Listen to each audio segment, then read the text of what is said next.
হ্যাঁ, আরে বাহ বড়ালা, পিপাসা লাগলো আর অমনি পানি দিয়ে দিলে। আচ্ছা দিলেই যখন তাহলে খেয়ে নি। আরে আমার শরীর গায়েব কি করে হয়ে গেল? যেভাবে আমার হইছে। আরে তোমার কিভাবে হলো? যেভাবে তোমার হইছে। আরে আমাদের দুজনের কিভাবে হলো তা আমি কি জানি?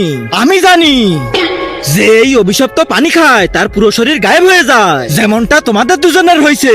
এটা ঠিক হবে কি করে? আমার সাথে আসো বলতেছি।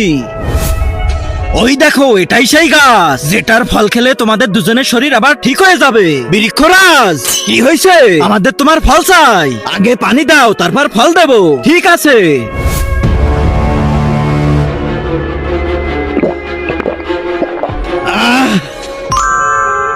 এই নাও ফল। যাও ফলটা খেয়ে নাও। আচ্ছা ঠিক আছে, আমি এখনই এটা খেয়ে নিচ্ছি। হ্যাঁ, আরে আরে আমার শরীর তো আবার ঠিক হয়ে গেছে। কি মজা, আমার শরীর আবার ফিরে আসছে। ধন্যবাদ বাবা। ইয়ে কি মজা।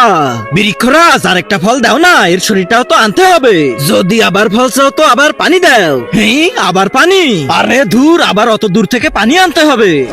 আরে ভাই, তোমার পানিটুকু আমাকে দেবে? খুব ইমার্জেন্সি। ঠিক আছে নাও, কিন্তু বোতলটা আমাকে ফেরত দিবা।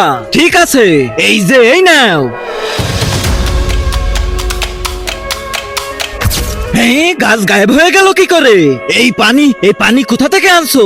তার আগে যারা চ্যানেলটিকে সাবস্ক্রাইব করে দিবে তাদের মা বাবা যেন অনেক দিন বেঁচে থাকে, আর যারা ভিডিওটাতে লাইক কমেন্ট করে দিবে তাদের মনের আশা যেন পূরণ হয়ে যায়। কমেন্টে বলে যাও আই লাভ ইউ মা বাবা।